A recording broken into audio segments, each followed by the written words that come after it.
Hello guys, welcome back a new video. दोस्तों, ये रहेगा पार्ट 8 और इससे पहले 7 वीडियो अपलोड किए जा चुके हैं। वो अगर आपने नहीं देखे हैं तो वो वीडियो ज़रूर देखें।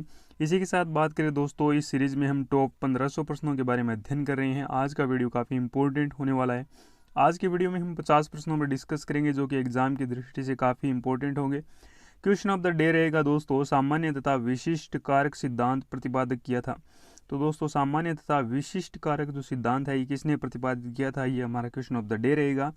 पहला क्वेश्चन रखा गया है, हस्तशिल्प शिक्षा दी जानी चाहिए। कौन से बच्चों को हस्तशिल्प शिक्षा दी जानी चाहिए, यानी हैंडीक्राफ्ट जो शिक्षा होती है। मंदबुद्धि बालकों को, पिछड़े बालकों को, सामान्य बालकों को या फिर प्रखर बुद्धि बालकों को। तो राइट आंसर रहेगा जो पिछड़े हुए बालक है उनको हैंडीक्राफ्ट या फिर हस्तशिल्प की शिक्षा दी जानी चाहिए। राइट आंसर रहेगा ऑप्शन नंबर ए। इसी के साथ बात करें दोस्तों, अगला क्वेश्चन रहेगा, ये भी काफ़ी इंपॉर्टेंट। व्यक्तियों में एक दूसरे में भिन्नता क्यों होती है। वातावरण के प्रभाव के कारण, जन्मजात विशेषताओं के कारण, वंशानुक्रम और वातावरण के बीच अनोन्य क्रियाओं के कारण, प्रत्येक व्यक्ति को उसके माता पिता से जीनों की भिन्न समुच्चय प्राप्त होने के कारण। तो राइट आंसर रहेगा दोस्तों, वंशानुक्रम और वातावरण के बीच जो अनोन्य क्रियाएं होती है ये व्यक्तियों में भिन्नता का प्रमुख कारण रहेगा। व्यक्ति में उनमें मनोशारीरिक अवस्थाओं का गतिशील संगठन जो उसके पर्यावरण के साथ अद्वितीय सामंजस्य निर्धारित करता है वह कहलाता है व्यक्तित्व, समायोजन, संवेदना या फिर ऑप्शन नंबर डी रहेगा चरित्र। तो राइट आंसर की बात करें तो दोस्तों यहाँ पर रहेगा कि मनोशारीरिक अवस्थाओं का गतिशील संगठन और पर्यावरण के साथ अद्वितीय जो सामंजस्य होता है ये निर्धारित करता है कि उस व्यक्ति का व्यक्तित्व कैसा है। ऑप्शन नंबर ए करेक्ट रहेगा। अगला हमारा क्वेश्चन है कि मानव व्यक्ति परिणाम है, और कई बार ये वीडियो में आ चुका है। 7 वीडियो अब तक अपलोड किए जा चुके हैं, नहीं देखें तो ज़रूर देखें। आज हम 400 क्वेश्चनों को कवर कर लेंगे। मानव व्यक्ति परिणाम है केवल आनुवंशिकता का, पालन पोषण और शिक्षा का, आनुवंशिकता और वातावरण की अंतःक्रिया का। तो ऑप्शन नंबर सी रहेगा, आनुवंशिकता और वातावरण की अंतःक्रिया का परिणाम होता है मनुष्य। निम्नलिखित में से किसे प्राथमिक स्तर पर शिक्षक का सर्वाधिक महत्वपूर्ण गुण माना जाना चाहिए। तो दोस्तों, ये प्राथमिक स्तर पर शिक्षक में कौन सा गुण माना जाना चाहिए।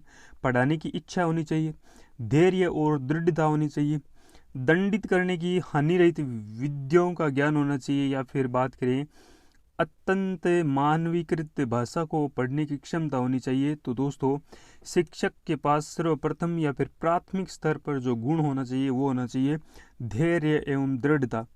धैर्य और दृढ़ता के साथ शिक्षक में प्राथमिक स्तर पर यह गुण होना चाहिए। बच्चों की जिज्ञासा शांत करनी चाहिए।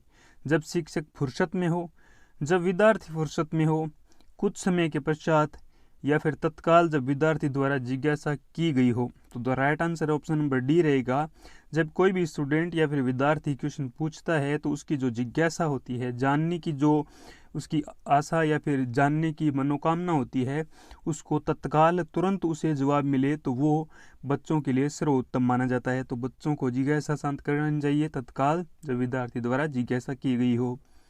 अगला क्वेश्चन है कि बच्चों में नैतिकता की स्थापना के लिए सर्वोत्तम मार्ग है। नैतिकता के लिए सर्वोत्तम मार्ग है, उन्हें धार्मिक पुस्तकें पढ़ाना चाहिए, शिक्षक का आदर्श रूप में व्यवहार करना चाहिए, उनका मूल्य शिक्षा पर मूल्यांकन करना चाहिए, या फिर ऑप्शन नंबर डी रहेगा उपयुक्त में से कोई नहीं। तो right answer option number B रहेगा, शिक्षक का आदर्श रूप में व्यवहार करना चाहिए। नैतिकता की स्थापना करता है किसमें, बच्चों में, और ये नैतिकता का सर्वोत्तम मार्ग रहेगा। अगला हमारा क्वेश्चन है कि विकास के प्रेक्षेपण में के समय साथ होने वाले परिवर्तनों में निम्न में क्या शामिल है। रूप, दर, अनुक्रम, ये सभी। तो right answer option number D रहेगा। विकास का जो परिप्रेक्ष्य होता है इसके समय साथ होने वाले परिवर्तन क्या होते हैं, रूप में भी होता है, दर में भी होता है, अनुक्रम में भी होता है। ऑप्शन नंबर डी करेक्ट रहेगा।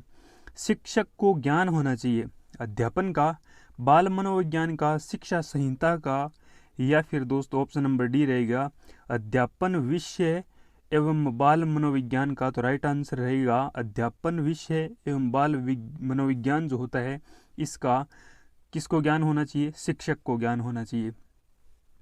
अगला क्वेश्चन है कि एक बच्चे की वृद्धि और विकास के अध्ययन की सर्वाधिक अच्छी विधि कौन सी है।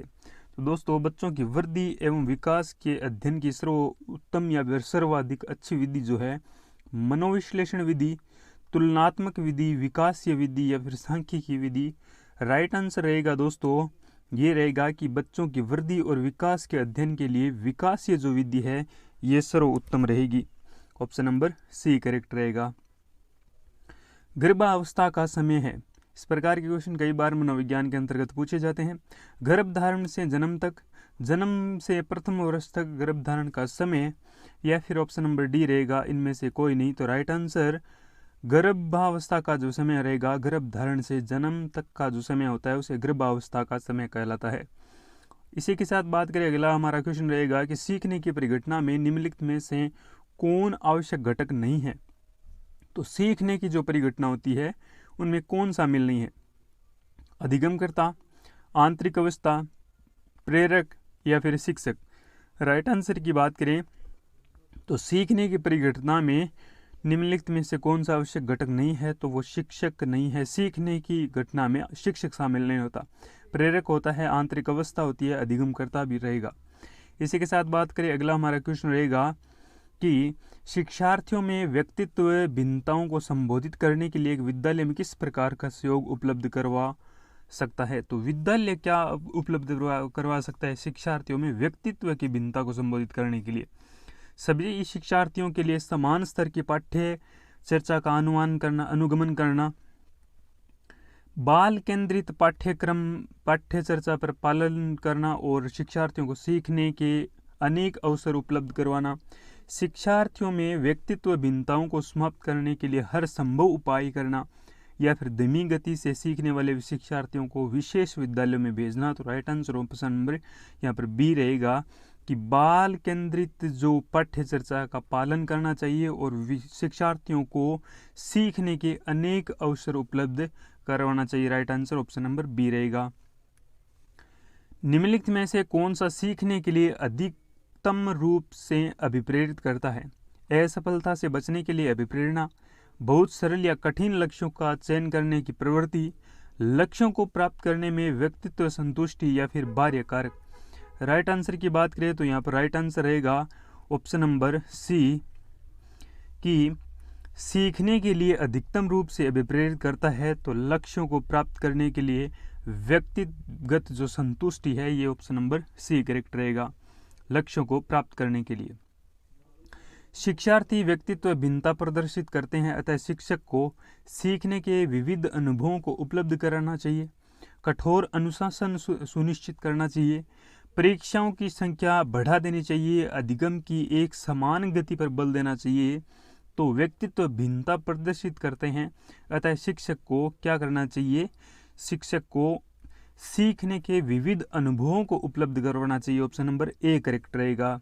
इसी के साथ बात करें, अगला हमारा क्वेश्चन है कि निम्नलिखित में से कौन सा सिद्धांत यह दर्शाता है कि अपेक्षित व्यवहार के सन्निकट सकारात्मक प्रतिक्रिया तथा पुनर्बलन के फलस्वरूप व्यवहारात्मक विकास किया जा सकता है। तो सकारात्मक प्रतिक्रिया तथा पुनर्बलन के फलस्वरूप व्यवहारात्मक विकास किया जा सकता है, ऐसा कौन सा सिद्धांत है? शास्त्रीय अनुबंधन, वाद्य अनुबंधन, ऑपरेंट अनुबंधन, या फिर सामाजिक अनुबंधन। तो दोस्तों ऑपरेंट अनुबंधन यहाँ पर ऑप्शन नंबर सी करेक्ट रहेगा कि सन्निकट सकारात्मक प्रतिक्रिया तथा पुनर्बलन के फलस्वरूप व्यवहारात्मक विकास किया जा सकता है। तो ये सन्निकट अनुबंधन कहलाता है, दोस्तों अपार्टमेंट अनुबंधन कहलाता है। बच्चा किस प्रकार सीखता है? ये काफ़ी इंपॉर्टेंट क्वेश्चन। पुस्तकें पढ़कर, परिचर्चा द्वारा, या प्रश्न पूछकर, या फिर कई प्रकार से। तो right answer option number D रहेगा, क्योंकि बच्चा कई प्रकार से सीखता है। कई बच्चे पुस्तक पढ़कर सीखते हैं, तो कई परिचर्चा करके, कई प्रश्न पूछकर। तो यहाँ पर डी नंबर ऑप्शन करेक्ट रहेगा कि कई प्रकार से बच्चा सीखने में सक्षम होता है। एकीकृत छात्र केंद्रित अधिगम के लिए पाठ्यक्रम में निम्नलिखित में से क्या लाभकारी नहीं है? छात्र का अभिप्रेरण विकास, सहकर्मी संचार विकास, छात्र शिक्षक संबंध का निर्माण, खोज सक्रिय अधिगम का ह्रास। राइट आंसर रहेगा ऑप्शन नंबर डी, जो खोज एकीकृत छात्र केंद्रित अधिक्रम में पाठ्यक्रम में निम्नलिखित में से क्या लाभकारी नहीं है? तो लाभकारी जो है छात्र का विवरण विकास, ये लाभकारी है। सहकर्मी का विकास भी लाभकारी है।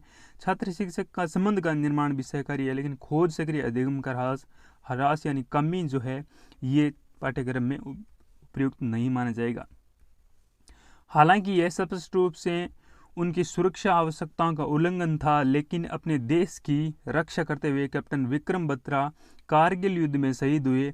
उन्हें संभवतः असाधारण अनुभव की इच्छा थी, आत्मसिद्धि प्राप्त की इच्छा थी, अपने अपनत्व संबंधी आवश्यकताओं की अपेक्षा थी, अपने परिवार के लिए ख्याति प्राप्त करना था। तो राइट आंसर रहेगा ऑप्शन नंबर बी, उनकी आत्म सिद्धि प्राप्त करने की इच्छा थी। किनकी?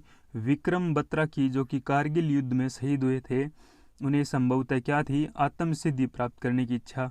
तो ये भी काफ़ी इंपॉर्टेंट क्वेश्चन दोस्तों, और विक्रम बत्रा पर अभी जो मूवी आई है शेरशाह, काफ़ी इंपॉर्टेंट है। इसी के साथ बात करें, अगला हमारा क्वेश्चन है कि अवस्था तथा बालक की दृष्टि एवं श्रवण इंद्रियां पूर्ण विकसित हो चुकी होती है। 3 अथवा 4 वर्ष तक, 6 एवं 7 वर्ष तक, 8 एवं 9 वर्ष तक, या फिर इनमें से कोई नहीं। तो राइट आंसर रहेगा ऑप्शन नंबर ए, 3 से 4 वर्ष का जब बालक होता है, 3 से 4 वर्ष तक की अवस्था बालक की दृष्टि एवं श्रवण जो सुनने की जो इंद्रियां होती है ये पूर्ण विकसित हो चुकी होती है। अगला क्वेश्चन है कि सामान्य तथा विशिष्ट कारक सिद्धांत का प्रतिपादन किया था अल्फ्रेड बिने ने, स्पीरमैन ने, गिलफोर्ड ने, या फिर थर्स्टन ने। तो राइट आंसर रहेगा ऑप्शन नंबर बी, स्पीरमैन। कि सामान्य तथा विशिष्ट कारक सिद्धांत किनका है? तो ये स्पीरमैन का है। अगला हमारा क्वेश्चन है, निम्नलिखित में से कौन सा सीखने का नियम नहीं है? तत्परता का नियम, तनाव का नियम, प्रभाव का नियम, अभ्यास का नियम। तो राइट आंसर रहेगा तनाव का जो नियम है, तनाव जिसे हम टेंशन कहते हैं, ये सीखने के नियमों में शामिल नहीं है। तत्परता का नियम भी है, प्रभाव का भी नियम है, एवं अभ्यास का नियम भी सीखने की प्रक्रिया में शामिल है।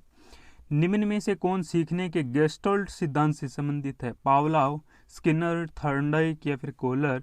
तो गेस्टल्ट जो वाद है ये किसका रहेगा? कोहलर का। Kohler, option number D correct रहेगा। गेस्टल्ट सिद्धांत किसका है? तो ये सीखने से संबंधित कोहलर का सिद्धांत है। अगला हमारा क्वेश्चन है कि मूल्यांकन प्रक्रिया का सोपान है। उद्देश्य का निर्धारण, उद्देश्यों की प्राप्ति के लिए अध्ययन अध्यापन क्रियाओं का निर्धारण, मूल्यांकन की प्रविधि का चयन एवं निर्माण, उपयुक्त सभी। तो राइट आंसर रहेगा ऑप्शन नंबर डी। मूल्यांकन जो प्रक्रिया होती है इसमें उद्देश्य का निर्माण होता है, उद्देश्य की प्राप्ति के लिए अध्ययन एवं अध्यापन क्रियाओं का निर्धारण भी होता है, मूल्यांकन की प्रविधियों का चयन एवं निर्माण भी होता है। तो ऑप्शन नंबर डी करेक्ट रहेगा। शिक्षक द्वारा कक्षा में डांट पड़ने पर छात्र यदि घर पर आकर अपनी छोटी बहन पर गुस्सा जाहिर करता है तो यह किसका उदाहरण बनता है? विस्थापन का, उदात्तीकरण का, या फिर ऑप्शन नंबर रहेगा रूपांतरण का, या फिर प्रतिक्रिया निर्माण का। तो राइट आंसर यहाँ पर रहेगा दोस्तों, वो रहेगा विस्थापन का। विस्थापन ऑप्शन नंबर फर्स्ट रहेगा। जब डांट पड़ने पर कोई भी छात्र अपने घर आकर अपनी छोटी बहन या भाई पर गुस्सा जाहिर करता है तो ये विस्थापन का उदाहरण रहेगा। ऑप्शन नंबर ए करेक्ट रहेगा। अभी तक आपने हमारे टेलीग्राम चैनल को ज्वाइन नहीं किया तो ज्वाइन ज़रूर करें, जिसमें एग्ज़ाम रिलेटेड काफ़ी इम्पोर्टेंट न्यूज़ आपको मिलती रहेगी। और अभी व्हाट्सएप ग्रुप ज्वाइन करना चाहते हैं तो इन नंबरों पर आप हेलो लिखकर भेज सकते हैं, जिससे आपको एग्ज़ाम से रिलेटेड जो भी न्यूज़ होगी वो मिलती रहेगी time to time. Albert Bandura निम्न में से किस सिद्धांत से संबंधित है? अल्बर्ट बंडूरा सामाजिक अधिगम का सिद्धांत, व्यवहारात्मक सिद्धांत, या फिर बात करें दोस्तों विकास एवं संज्ञानात्मक सिद्धांत, विकास का मनोसामाजिक सिद्धांत। तो राइट आंसर रहेगा option number A. Albert Bandura जो है ये सामाजिक अधिगम के सिद्धांत के से संबंधित है। नेक्स्ट बात करते हैं व्यक्तित्व विकास की अवस्था है। व्यक्तिवर्त अध्ययन, अधिगम एवं वृद्धि, उपचारात्मक अध्ययन, या फिर इनमें से कोई नहीं। तो राइट आंसर रहेगा ऑप्शन नंबर बी। अधिगम एवं वृद्धि जो है ये व्यक्तित्व विकास की अवस्था रहेगी। अगला क्वेश्चन है कि शिक्षण को अधिगम में कैसे बदला जा सकता है? शिक्षण को अधिगम में कैसे बदला जा सकता है? परीक्षाओं का आयोजन करके, रटने की प्रवृत्ति को प्रोत्साहित करके, सामने शिक्षण पर बल देकर, या फिर ऑप्शन नंबर डी बाल केंद्रित शिक्षा शास्त्र को अपनाकर। तो ऑप्शन नंबर डी करेक्ट रहेगा। शिक्षण को अधिगम में कैसे बदला जा सकता है? तो बाल केंद्रित शिक्षा शास्त्र को अपनाकर। किस स्थिति में बच्चे यह जानने के नियमन को आपात स्थिति में तोड़ा जा सकता है? तो प्रायतता अधिकार, स्वायत्तता, किशोरावस्था, व्यतिक्रम, परितंत्रता, पारस्परिकता। तो राइट आंसर रहेगा ऑप्शन नंबर बी, स्वायत्तता किशोरावस्था है। ये बच्चे जानने के नियमक को आपात स्थिति में तोड़ा जा सकता है, तो ये स्वायत्तता किशोरावस्था। बुद्धि का पदानुक्रमिक सिद्धांत का प्रतिपादन किसने किया था? फ्राइड ने, मेरिल ने, या फिर बात करें कोलर ने, या फिर बर्ट एवं बर्नन ने। तो दोस्तों बुद्धि का जो पदानुक्रमिक सिद्धांत है, बुद्धि का जो लेवल है या फिर स्तर जो है एक पद से दूसरे पद में, ये जो सिद्धांत है ये बर्ट एवं बर्नन का रहेगा। इसी के साथ बात करें दोस्तों बुद्धि के त्रिआयामी सिद्धांत के प्रवर्तक कौन है? Merrill, Guilford, Thurstone, Skinner. तो बुद्धि का जो त्रिआयामी सिद्धांत है ये रहेगा गिलफोर्ड का, ऑप्शन नंबर बी करेक्ट रहेगा। अगला हमारा क्वेश्चन है कि निम्नलिखित कथनों में कौन निष्पादन परीक्षण का सबसे सही वर्णन करता है? यह गति परीक्षण है, यह शक्ति परीक्षण है, इसमें भाषा का प्रयोग नहीं होता है, या फिर ऑप्शन नंबर डी रहेगा यह एक विशेष योग्यता परीक्षण है। तो यह एक विशेष योग्यता परीक्षण है। कौन सा? निष्पादन परीक्षण का सबसे सही वर्णन है। निष्पादन परीक्षण क्या रहेगा? ये रहेगा एक विशेष योग्यता परीक्षण है। एक अभिभावक अपने विद्यालय में मिलने के लिए कभी नहीं आता। आप बच्चों की अपेक्षा करेंगे, अभिभावक को लिखेंगे, आप स्वयं उनसे मिलने जाएंगे, बच्चों को दंड देना शुरू करेंगे। तो दोस्तों इस स्थिति में क्या करेंगे आप स्वयं उनसे मिलने जाएंगे। तो जब अभिभावक विद्यालय में बच्चों के लिए मिलने कभी नहीं आता है। तो समायोजन की विधियां हैं कुंठा से, संघर्ष से, एक और दो दोनों, या फिर ऑप्शन नंबर डी धन से। तो समायोजन की जो विधियां हैं ये कुंठा से हैं, संघर्ष से हैं, ऑप्शन नंबर सी करेक्ट रहेगा। अगला हमारा क्वेश्चन है कि वाइगोत्स्की की जो सिद्धांत है विकास के किस पहलू की उपेक्षा होती है? सामाजिक, सांस्कृतिक, जैविक, या फिर भाषाई। राइट आंसर की बात करें वाइगोत्स्की के सिद्धांत में जैविक जो मूल्य होते हैं, पहलू होता है, उसकी उपेक्षा होती है। इसी के साथ बात करें सामान्य बुद्धि के कारक है, एक कारक जो उसके स्तर के बारे में भविष्यवाणी करता है, यहाँ तक एक बालक में सुधार किया जा सकता है। तो सामान्य बुद्धि का कारक है। बुद्धि के सामान्य वितरण में मानव विचलन, मानसिक योग्यताओं का मापन करने के लिए एक सामान्य शब्द, एक बालक की बुद्धि लब्धि का विकास करने के लिए आवश्यक मार्गदर्शन। तो ऑप्शन नंबर यहाँ पर बी करेक्ट रहेगा। सामान्य बुद्धि के क्या कारक रहेंगे? तो बुद्धि के सामान्य वितरण के में मानक जो विचलन होता है ये बुद्धि का सामान्य कारक रहेगा। व्यक्तित्व भिन्नता में मिलन के संबंध में एक अध्यापक की भूमिका होनी चाहिए। व्यक्ति के दृष्टिकोण, अभिरुचि और योग्यता को जानने का प्रयास, व्यक्ति आधारित पाठ्यक्रमों को उनकी आवश्यकता के अनुसार जानने की कोशिश, एक या दो दोनों। तो राइट आंसर रहेगा ऑप्शन नंबर थर्ड करेक्ट। एक और दो दोनों जो है ये व्यक्तित्व भिन्नताओं के मिलन में संबंध एक अध्यापक की भूमिका होनी चाहिए। दृष्टिकोण, अभिरुचि, योग्यता, जानने के प्रयास, व्यक्ति आधारित पाठ्यक्रमों को उनकी आवश्यकता के अनुसार जानने की कोशिश। इसी के साथ बात करें अगला हमारा क्वेश्चन रहेगा कि एक अध्यापक विद्यार्थियों को अलग प्रकार के कार्य प्रदान करता है। यह विश्वास करता है कि विद्यार्थी एक जैसा कार्य दिया जाना पसंद नहीं करते। इससे विद्यार्थियों में प्रतिस्पर्धा की भावना उत्पन्न होती है, या फिर विद्यार्थियों में व्यक्तित्व भिन्नताएं होती है। विद्यार्थियों में एक दूसरे की कार्य की नकल नहीं कर सकते। तो राइट आंसर रहेगा ऑप्शन नंबर सी। एक अध्यापक जब विद्यार्थियों को अलग प्रकार के कार्य प्रदान करता है तो यह विश्वास करता है कि विद्यार्थियों में व्यक्तित्व भिन्नता होती है। तो ऑप्शन नंबर यहाँ पर सी करेक्ट रहेगा। अगला हमारा क्वेश्चन है कि निम्नलिखित में से कौन सी प्रतिभावान विद्यार्थियों के लिए सबसे उचित गतिविधि है? प्रतिभावान विद्यार्थियों के लिए सबसे उचित गतिविधि है एक साथ 5 पाठों के अंत में दिए गए अभ्यासों को एक साथ हल करवाना, या फिर उन्हें अतिरिक्त कक्षा में पढ़ाना, या हाल ही में हुए विद्यार्थियों को आयोजित एक खेल पर रिपोर्ट लिखने के लिए कहना, दी गई अवधारणाओं पर मौलिक नाटक लिखना। तो right answer option number D रहेगा। दी गई अवधारणाओं पर एक मौलिक नाटक लिखना, ऑप्शन नंबर डी करेक्ट रहेगा कि प्रतिभावान जो बाल विद्यार्थी होते हैं उनके लिए सबसे उचित गतिविधि रहेगी। 19 नंबर क्वेश्चन रहेगा कि बोलने को प्रभावित करने वाले गतिंक विकार को कहा जाता है अप्रेक्सिया, अफेजिया, डिस्फोबिया या फिर शब्द फोबिया। तो बोलने को प्रभावित करने वाले गतिंक जो कारक रहेगा वो ऑप्शन नंबर ए रहेगा, वो रहेगा ऑप्शन नंबर ए। अप्रेक्सिया जो है बोलने को प्रभावित करने वाले गतिंक कारक को कहा जाता है। इसी के साथ बात करें कार्य को आरंभ करने, जारी करने और नियमित करने की प्रक्रिया, प्रेरणा, संवेदना, सीखना या प्रत्यक्षीकरण। तो दोस्तों ये रहेगी प्रेरणा। कार्य को आरंभ करने की जारी रखना, नियमित करना, ये है प्रेरणा। तो ऑप्शन नंबर ए करेक्ट रहेगा। शेषवावस्था की विशेषता नहीं है, नैतिकता का होना, दूसरों पर निर्भरता, शारीरिक विकास की तीव्रता, मानसिक विकास की तीव्रता। जो नैतिकता होती है ये शेषवावस्था की विशेषता नहीं है दोस्तों। इसी के साथ बात करिए, अगला हमारा क्वेश्चन है कि ध्यान आकर्षित होने में की भूमिका होती है उद्दीपन की तीव्रता, उद्दीपन की अपादेयता, उद्दीपन की विशेषणीयता, उद्दीपन की सक्रियता। राइट आंसर रहेगा उद्दीपन की जो तीव्रता है ये ध्यान आकर्षित में प्रमुख क्या रहेगी, भूमिका रहेगी। ऑप्शन नंबर ए करेक्ट रहेगा। इसी के साथ बात करें विस्मृति कम करने का उपाय है सीखने की कमी, सीखने की त्रुटिपूर्ण विधि, पाठ की पुनरावृत्ति, स्मरण करने में कम ध्यान देना। तो विस्मृति कम करने का प्रमुख उपाय, कम करने का उपाय है तो ये रहेगा पाठ की पुनरावृत्ति। ऑप्शन नंबर सी करेक्ट रहेगा।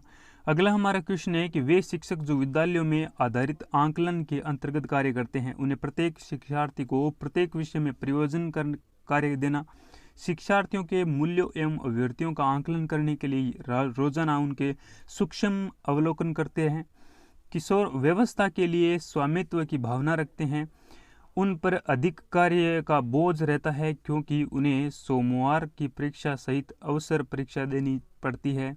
तो यहाँ पर ऑप्शन नंबर सी करेक्ट रहेगा कि विद्यालयों के आधारित आंकलन में अंतर्गत कार्य करते हैं शिक्षक, तो वो ऑप्शन नंबर सी रहेगा कि व्यवस्था के लिए एक स्वामित्व की भावना रखते हैं। ऑप्शन नंबर सी करेक्ट रहेगा।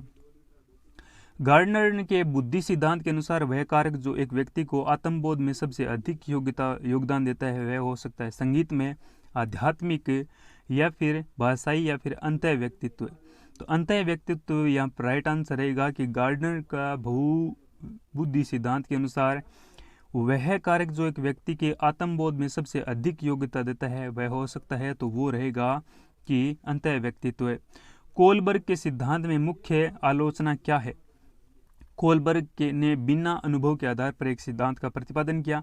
कोलबर्ग ने प्रतिपादित किया कि नैतिक तर्क विकासात्मक होता है। कोलबर्ग ने पुरुषों और महिलाओं के नैतिक तर्क में सांस्कृतिक भिन्नताओं को ध्यान में रखा। कोलबर्ग ने नैतिक विकास के लिए स्पष्ट अवस्थाओं का वर्णन नहीं किया। तो राइट आंसर ऑप्शन नंबर यहाँ पर सी रहेगा। कोलबर्ग के सिद्धांत की मुख्य आलोचना का कारण रहेगा कोलबर्ग ने पुरुषों तथा महिलाओं के नैतिक तर्क में सांस्कृतिक भिन्नताओं को ध्यान में नहीं रखा। इसी के साथ बात करें, अगला हमारा क्वेश्चन रहेगा कि प्रत्येक शिक्षार्थी को अपने आप में अद्वितीय है। इसका अर्थ है किसी भी दो शिक्षार्थियों की योग्यता, रुचि और प्रतिभा समान नहीं होती, शिक्षार्थियों के गुणों में सामान्यता नहीं होती और न ही उनके लक्ष्य समान होते हैं।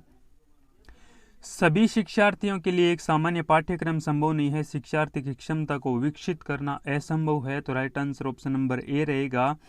प्रत्येक शिक्षार्थी अपने आप में अद्वितीय है। इसका अर्थ है कि किसी भी दो शिक्षार्थियों की योग्यता, रुचि और प्रतिभा समान नहीं होती। इसी के साथ आज का अंतिम क्वेश्चन और 400 क्वेश्चन कंप्लीट हो गई। कक्षा में विद्यार्थियों को अधिगम को प्रेरित करने हेतु युक्ति का अनुप्रयोग आप नहीं कर सकते। छात्रों में स्वस्थ प्रतिस्पर्धा स्थापित करना, उन्हें आत्म गौरव की अनुभूति करवाना या फिर दोस्तों उनकी अत्यधिक प्रशंसा करना या फिर गतिविधि आधारित शिक्षण अधिगम विधियों का अनुप्रयोग करना। राइट आंसर रहेगा ऑप्शन नंबर सी कि कक्षा के विद्यार्थियों में अधिगम को प्रेरित करने हेतु युक्ति का अनुप्रयोग आप नहीं कर सकते, तो क्या नहीं कर सकते? उनकी अत्यधिक प्रशंसा। ऑप्शन नंबर सी करेक्ट रहेगा। इसी प्रकार अगर आप हमारे टेलीग्राम और व्हाट्सएप ग्रुप को ज्वाइन करते हैं तो इस प्रकार की इन्फॉर्मेशन वहाँ पर दी जाती है जो कि बिल्कुल फ्री रहेगी।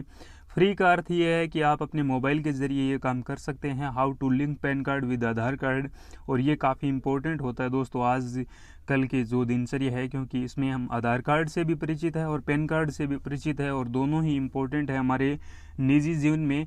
तो दोस्तों इस प्रकार की न्यूज़ या फिर जानकारी प्राप्त करने के लिए आप हमारे व्हाट्सएप ग्रुप को ज्वाइन कर सकते हैं। इसी के साथ हमारे टेलीग्राम चैनल को भी ज्वाइन कर सकते हैं, जहां पर बिल्कुल फ्री में आपको बहुत सारी न्यूज़ इन्फॉर्मेशन दी जाती है। Thank you, have a nice day.